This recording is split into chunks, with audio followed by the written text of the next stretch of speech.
Hello everyone, कैसे हैं आप सब। एक बार पुनः शिव कोचिंग क्लासेस पर स्वागत है। प्यारे बच्चों, क्लास 12 फिजिक्स में चैप्टर नंबर 2 स्टार्ट करें और आज हमारा बेसिक क्लास रहेगा। चैप्टर नंबर 2 है बच्चों स्थिर वैद्युत विभव तथा धारिता। इसके पहले हमने चैप्टर नंबर 1 कंप्लीट कराया है, आप लोग जरूर देखिएगा। इसके बाद हम प्रैक्टिस जो अभ्यास के प्रश्न बच्चों आगे कराते रहेंगे। हम जो भी वीडियोस प्रोवाइड करेंगे प्लेलिस्ट में ऐड कर देंगे, आप लोग देखते रहिएगा, ठीक है। इसलिए प्लेलिस्ट हमेशा कहता हूं विजिट करिए। चलिए शुरू करते हैं। आज का हमारा टॉपिक है वैद्युत विभव, क्योंकि पूरा चैप्टर का 50% वैद्युत विभव से रिलेटेड है। ये विभव है क्या, इस पर हम चर्चा करने वाले हैं, ठीक। जिस तरीके से बच्चों एक छोटा सा एग्जांपल लेते हैं कि हमारे पास एक स्प्रिंग है। क्या है? एक स्प्रिंग है। क्या बच्चों? स्प्रिंग है, ठीक। एक स्प्रिंग है। थोड़ा सा एक आपके एनसीईआरटी का एग्जांपल दे रहे हैं। स्प्रिंग है। यदि इस स्प्रिंग पर बच्चों हम बाह्य बल लगाएं, क्या करें?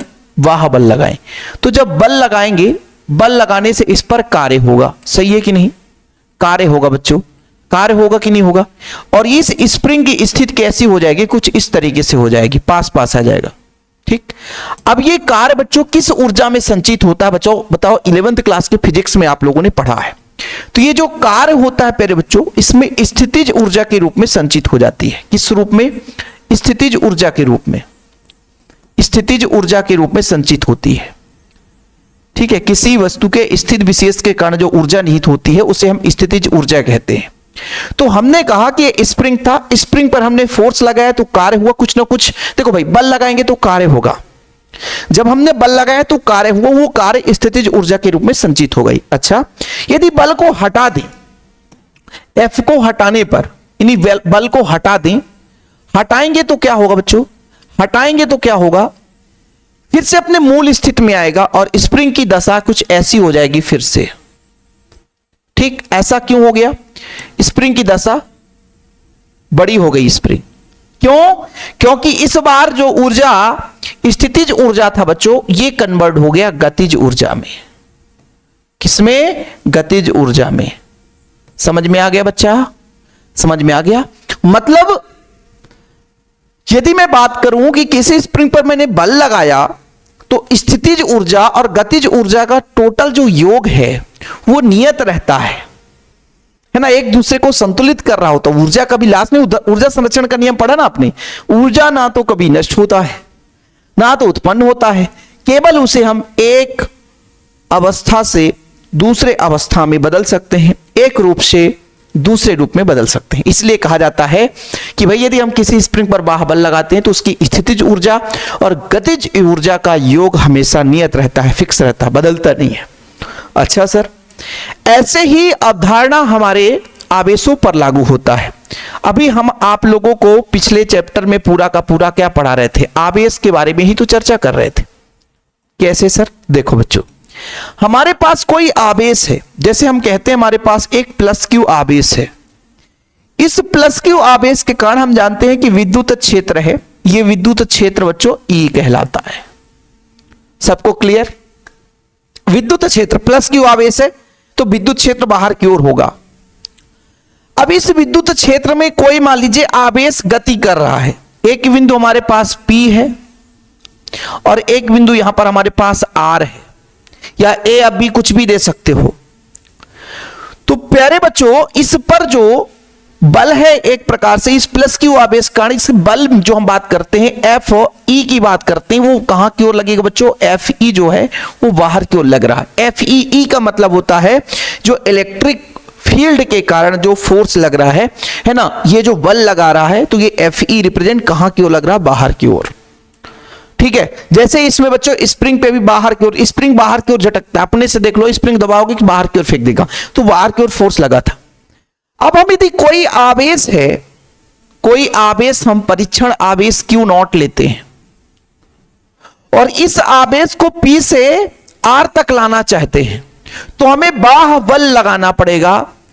EXT से रिप्रेजेंट कर सकते हैं, बाह्य बल लगाना पड़ेगा। इस बल का डायरेक्शन बच्चों P से Q की ओर होगा, मतलब FE के विपरीत दिशा में होगा। तो जब हम बल लगाएंगे तो कुछ ना कुछ कार्य करना पड़ेगा, और वो कार्य बच्चों उसके किस ऊर्जा के रूप में संचित हो जाएगी? बताओ। तो हमने भी बताया था कि स्प्रिंग अपने मूल स्थिति में है।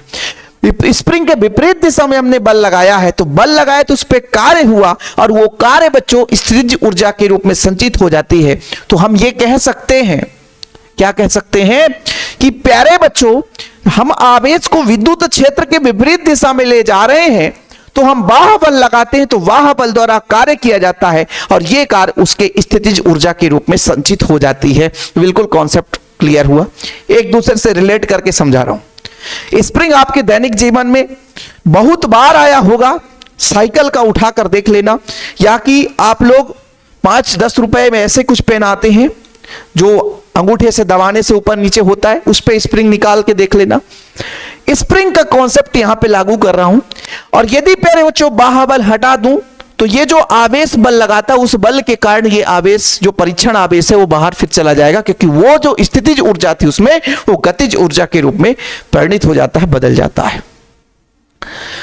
तो एक यहां पर थोड़ा सा मैं आप लोगों से चर्चा करूं कि ये जो बाह्य बल है बच्चों, ये बाह्य बल वो किस बल के बराबर होगा।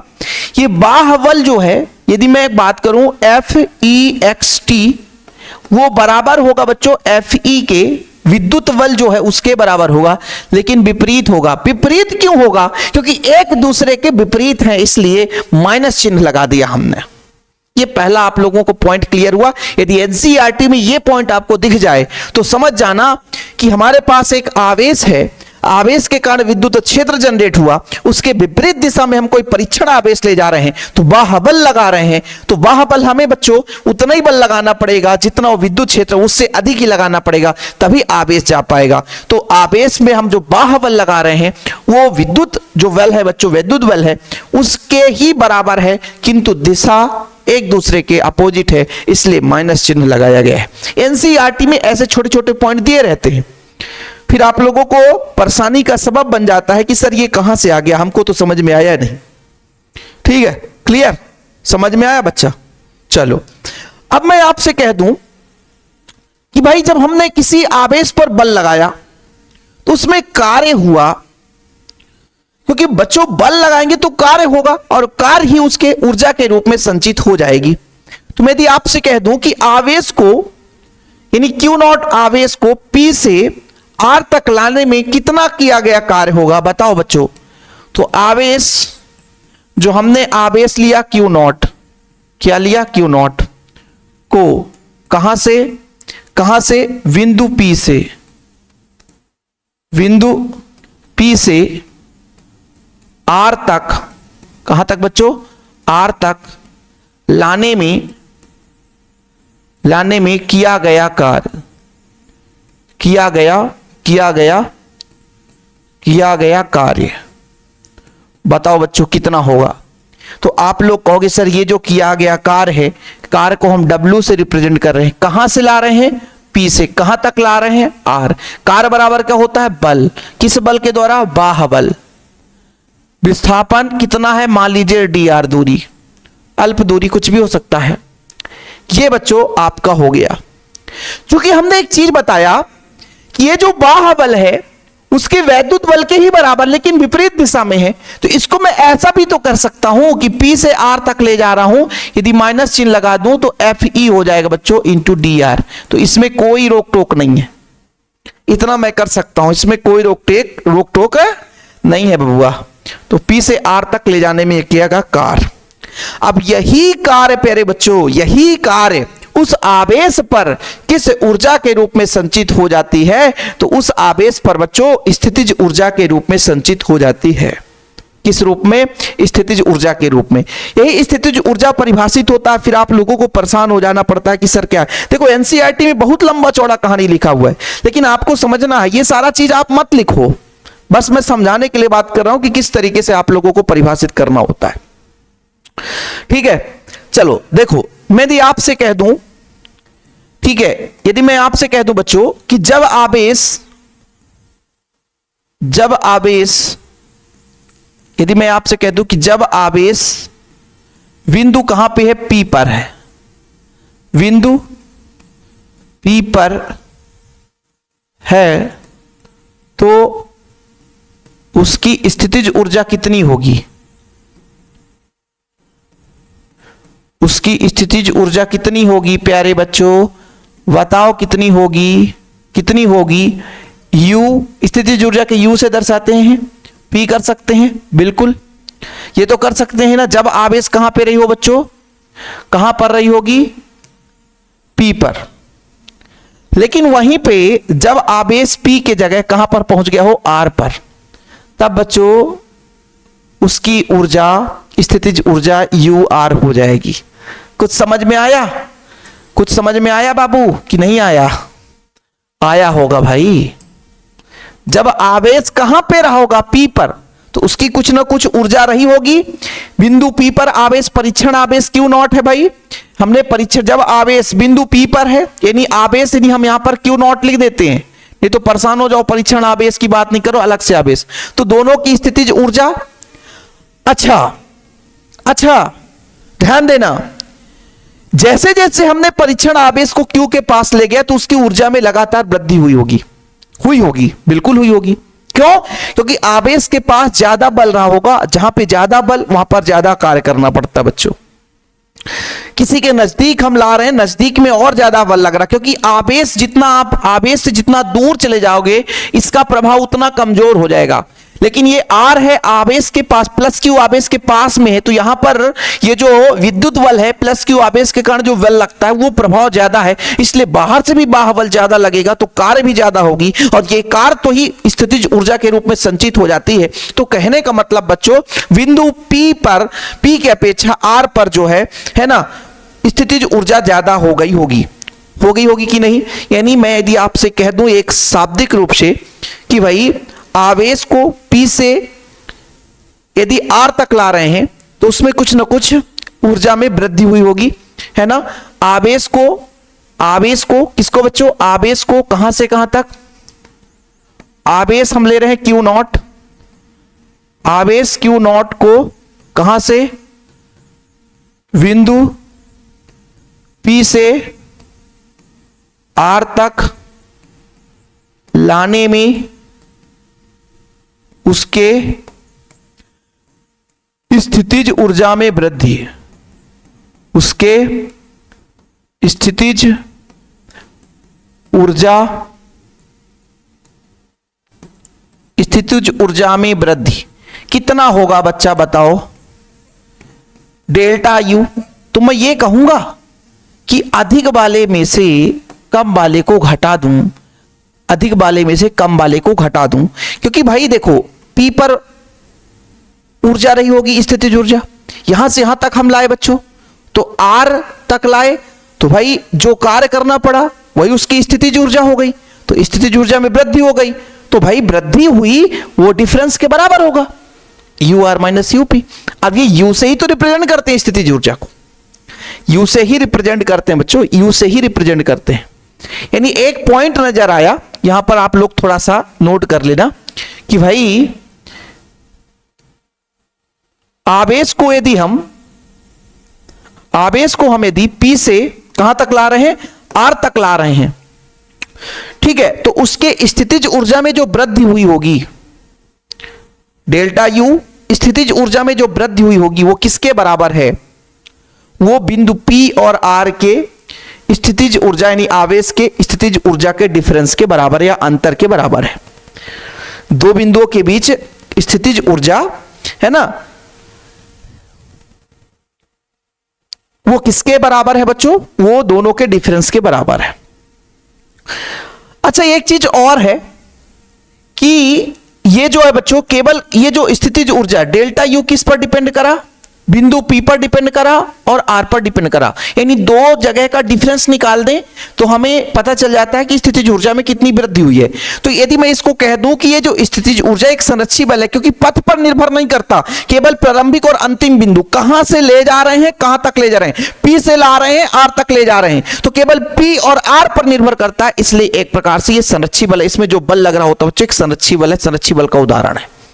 यदि ऑब्जेक्टिव आ जाए तो आप लोगों से बनना चाहिए, ठीक। चलो अभी तो कहानी में ट्विस्ट आया नहीं सर, कहां पढ़ा रहे हो, क्या चल रहा है, कुछ समझ नहीं आ रहा, और लिए आप वैद्युत विभव और अब आगे चलते जा रहे हो।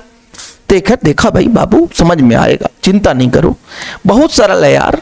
देखो मैंने कहा ये स्थितिज ऊर्जा कितना है उसकी वैल्यू बात कर रहा था। मैंने कहा जो स्थितिज ऊर्जा है वो कार्य के रूप में है बच्चों। मैंने क्या कहा, P से कहां तक जा रहा हूं, R तक जा रहा हूं, P से R तक जा रहा हूं, और बल कितना रख रहा है, बाह्य बल EXT, विस्थापन कितना है DR। ठीक है, अब इसके जगह मैं ऐसा भी रख सकता हूं, माइनस P से कहां तक, R तक, ये आपका विद्युत बल हो गया बच्चों, और विस्थापन DR हो गया। अब यदि आप लोगों को थोड़ा बहुत भी यदि फार्मूला क्लियर है तो यहां पर आप लोगों को चीजें मैं बता दूं कि विद्युत बल को किससे परिभाषित करते हैं। तो विद्युत क्षेत्र की तीव्रता से होता है कि परीक्षण आवेश पर लगने वाला बल ही तो विद्युत बल है। देखो भाई, ये तीव्रता आप लोगों ने पढ़ा है बाबू, और नहीं पढ़ा तो आज पढ़ लो भाई, ये पढ़ लो। विद्युत क्षेत्र की तीव्रता किसे कहते हैं, विद्युत क्षेत्र की तीव्रता। और इसी से बच्चों आप विद्युत बल का मान भी निकाल सकते हो, कितना होता है E इंटू क्यू नॉट। इसकी वैल्यू यहां पे रखोगे प्यारे बच्चों तो ये आप लोगों को एक नया सूत्र देगा कि W बराबर इसका वैल्यू यहां पर रखोगे, माइनस सही है बच्चों, कहां से कहां तक जा रहे हैं, P से R तक, क्यू नॉट हो गया, और E का वैल्यू पुट कर दो DR। ठीक, और इसको यदि पक्षांतर कर दो तो भाई यहां पर एक परिभाषा निकल कर आएगा कि ये आवेश पर जो कार्य होगा, आवेश को कहां से कहां तक, P से R तक जो लाने में किया गया कार्य है वही आपका एक प्रकार से विभव कहलाता है। यहां से सूत्र जनरेट होगा बच्चों कि परीक्षण आवेश, भाई स्थितिज ऊर्जा का कंसेप्ट इसलिए समझा रहा हूं क्योंकि एनसीईआरटी में, लेकिन बच्चे कमेंट करने लग जाते हैं सर उसका कॉन्सेप्ट आपने समझाया नहीं, उसमें 2-4 पेज दिया है, उसका कुछ समझ में नहीं आया। तो अब तो समझ में आ जाएगा ना बाबू, अब तो समझ में आ जाएगा। P से R तक के लिए बात की जा रही है A इंटू DR, लेकिन ये फिक्स 2 बिंदुओं के लिए बात कर रहा हूं। यदि मैं मान के चलता हूं कि बिंदु P स्थिर है, कहीं से आ रहा मुझे नहीं पता, भाई बिंदु P अनिश्चित है ना, कोई क्लियर नहीं है, कहां से आ रहा है कोई क्लियर नहीं है। ठीक है, जैसे मैं बात करता हूं एक नए स्लाइड पे कि ये प्लस Q चार्ज है, इसके कारण एक विद्युत क्षेत्र जनरेट है, और केवल इसमें एक ही बिंदु है, इस पर केवल बिंदु एक ही है, बिंदु P पर। यानी विद्युत क्षेत्र के किसी एक बिंदु के लिए बात करूं, यानी प्लस Q आवेश के कारण विद्युत क्षेत्र के किसी एक बिंदु के लिए, किसी एक बिंदु, मैं एक ही बिंदु, 2 बिंदु लेकर नहीं चल रहा हूं, तो एक बिंदु के लिए, एक बिंदु P तक के लिए, P के लिए यानी P पर, तो मैं आवेश को कहां मानकर चलूंगा, आवेश कहां से ला रहा हूं, अनंत से। आवेश को कहां से ला रहा हूं भैया, अनंत से ला रहा हूं, क्योंकि मुझे पता नहीं कहां से लाना है, तो मैं क्या मानकर चलूंगा कि ये जो कार्य है किया जाएगा, आवेश को कहां से लाऊंगा, अनंत से। कहां से, अनंत से। थोड़ा समझने की कोशिश करिए बच्चों, ये कार्य जो होगा, ये जो कार्य होगा कहां से, अनंत से, कहां तक, P तक। ठीक है बच्चों, कहां से ला रहा हूं, अनंत से, कहां तक, P तक। माइनस है तो माइनस, फिर बच्चों कितना था, F। बाह्य बल नहीं है, इस बार E है, क्योंकि बाह्य बल माइनस हटाओगे तो ये हो जाएगा बच्चों, और ये हो जाएगा DR। बाकी FE का मान तो हमें पता ही है, FE का मान कितना है बताओ जरा, अनंत से P। FE का मान आपने पढ़ा है sir, Q not E, Q not E, Q not E। तो Q नॉट को इधर ले आओ, Q नॉट को इधर ले आओ, पक्षांतर करो। तो जब पक्षांतर करोगे बच्चों, तो पक्षांतर करोगे तो W अपान Q नॉट, ये माइनस ही रहने दो, P इंटू DR। एकांक आवेश पर जो कार्य है, मतलब कहां से, अनंत से, विद्युत क्षेत्र के किसी बिंदु तक, कहां से बच्चों हम ला रहे हैं, अनंत से। कहां से, अनंत से। विद्युत क्षेत्र के किसी बिंदु तक लाने में जो कार्य करना पड़ रहा, परीक्षण आवेश है, एकांक आवेश है, अनंत से विद्युत क्षेत्र के किसी बिंदु तक लाने में जो कार्य करना पड़ेगा वही उसका विभव कहलाता है। क्या कहलाता बच्चों, विभव। सर इतना लंबा चौड़ा कहानी, अरे हाँ यार, बेसिक एनसीईआरटी पढ़ा रहे हैं ना, थोड़ा सा हम भाई कहानी में ट्विस्ट रहना चाहिए, ऐसा नहीं कि भाई कुछ भी पढ़ा दो यार खत्म। बेसिक लेकर चलना है, इसलिए समझ में। देखो भाई, एकांक धनावेश को अनंत से विद्युत क्षेत्र के किसी बिंदु तक लाने में जो कार्य करना पड़ता है वही तो वैद्युत विभव है। कैसे कार्य करना पड़ा वो मैंने आपको समझाया। अभी इस चीज को समझाने के लिए समय लगता है। मैं मान के चलता हूं बच्चों कि W कार्य करना पड़ता है, तो विभव क्या हो जाएगा, परीक्षण आवेश Q0 को W कार्य करना पड़ता है। ठीक, इसका इकाई यदि बोले बच्चों, विभव का इकाई क्या होता है, तो वोल्ट होता है। क्या होता है, वोल्ट होता है। दूसरा इकाई जूल प्रति कूलाम, कार्य का मात्रक जूल और आवेश का होता है कूलाम, 2 का इकाई हो गया। अच्छा, कार्य एक अदिश राशि है तो विभव क्या होगा, चूंकि नोट कर लेना, क्या नोट करोगे, चूंकि कार्य क्या बच्चों, कार्य अदिश राशि है, कार्य एक अदिश राशि है, कार्य एक अदिश राशि है,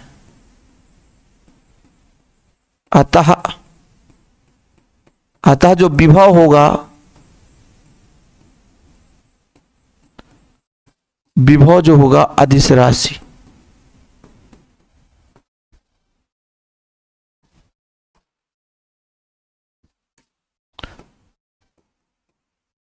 ठीक है बच्चों, चूंकि कार्य एक अदिश राशि है अतः विभव अदिश राशि है। यहां पर लिख लो चूंकि, क्या लिखोगे, चूंकि, यहां पर चूंकि लिख लेना, क्योंकि कार्य एक अदिश राशि है अतः विभव अदिश राशि है। ठीक है, याद रखिएगा बच्चों।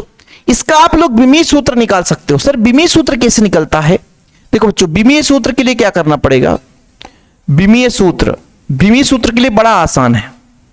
ये अपना कार्य बटा आवेश, ठीक है सर, कार्य बराबर होता है बल गुणे विस्थापन। क्या होता है, बल गुणे विस्थापन। ठीक है सर, बल गुणे विस्थापन। और आवेश अभी आवेश ही रहने दो, क्योंकि धारा गुणे समय लास्ट में लिख लेंगे। बल बराबर होता है द्रव्यमान गुणे त्वरण। क्या होता है सर, द्रव्यमान गुणे त्वरण।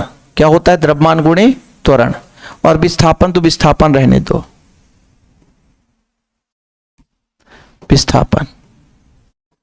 ठीक, और नीचे बच्चों आवेश है, तो आवेश का हो जाएगा धारा गुणे समय, धारा गुणे समय।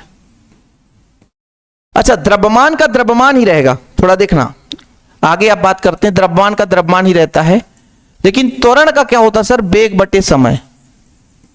त्वरण का होता है वेग बटे समय, वेग बटे समय। और विस्थापन तो विस्थापन ही रहे, क्योंकि दूरी ही है। और नीचे एक धारा गुणे समय और था बच्चों, क्या था, धारा गुणे समय, एक समय और था, तो समय स्क्वायर हो जाएगा। चलो कोई बात नहीं। देखो बच्चों, द्रव्यमान को द्रव्यमान ही रहेगा। वेग का क्या होता है सर, वेग होता है दूरी बटे समय। वेग का लिख रहा हूं दूरी बटा समय, और 2 समय और था, 1 2 तो 3 हो जाएगा। गुणा विस्थापन है तो विस्थापन ही रहेगा। और क्या है सर, और फिर बच्चों आपके साथ धारा है, और यहीं से आप लोग विमीय सूत्र जनरेट कर देते हो। क्यों, देखो बच्चों, विमीय सूत्र लिखने का तरीका क्या होता है, सबसे पहले द्रव्यमान लिखते हैं। द्रव्यमान 1 है, दूरी और विस्थापन 2 है बच्चों। समय कितना है, 3 है, लेकिन नीचे ऊपर जाएगा तो -3 हो जाए, धारा एम्पियर -1। ये इसका विमीय सूत्र हो गया। क्या हो गया बच्चों, विमीय सूत्र हो गया। देखो कहानी में थोड़ा लंबा चौड़ा इसलिए ट्विस्ट है भाई, क्योंकि सिलेबस ही ऐसा है। एनसीईआरटी पढ़ाओ मतलब उसका एक एक जड़, एक एक पॉइंट पढ़ाओ, कहीं से भी क्वेश्चन आ जाए बच्चे के माइंड में समझ में आना चाहिए कि विभव कहां से आया। ठीक है, विभव 2 प्रकार का होता है बच्चों।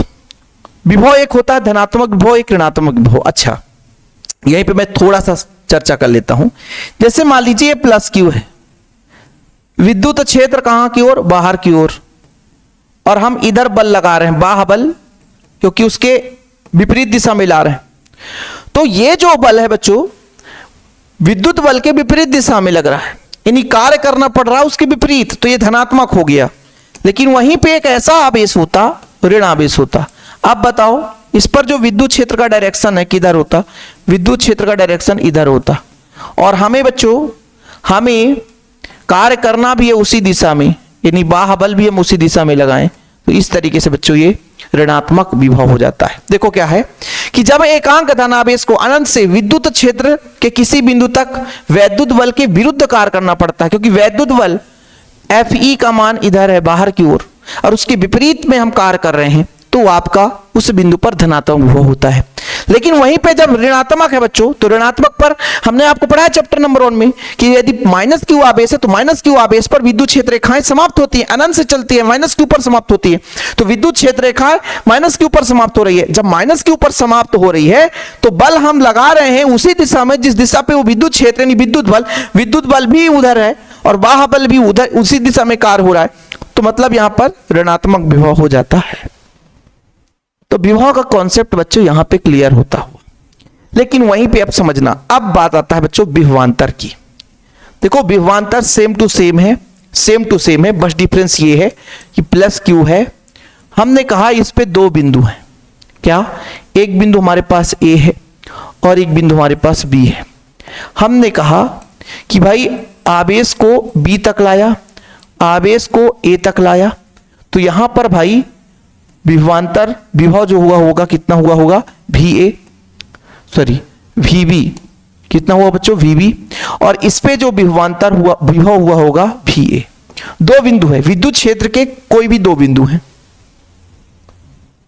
दोनों बिंदुओं पर विभव अलग अलग है, क्योंकि आवेश को लाने में दूरी पर डिपेंड करता है, कितना कार्य करना पड़ता है दूरी पर डिपेंड करता है। बल के साथ साथ विस्थापन, कार्य बराबर होता है बल गुणे विस्थापन, यानी बल के साथ साथ विस्थापन पर डिपेंड, कितना दूरी पर ले जा रहे हैं। तो भाई कार्य होता है बल गुणे विस्थापन, ये सबको पता है, तो दूरी पर भी डिपेंड करता है। अब यदि प्यारे बच्चों मैं कह दूं इन दोनों का डिफरेंस विभवांतर VAB, यानी बच्चों अधिक वाले में से कम वाले को क्या कर दूं, घटा दूं, तो ये आपका विभवांतर हो जाता है। मतलब एकांक धनावेश को विद्युत क्षेत्र के किसी एक बिंदु से दूसरे, अब यहां पे मैंने कहा एक परीक्षण आवेश लाया था, B से A तक लाया, V से A तक लाया, तो कार्य करना पड़ा। वो कार्य किसके बराबर है, दोनों बिंदुओं के विभव के अंतर के बराबर है। वो विभवांतर बोले, विभवों का अंतर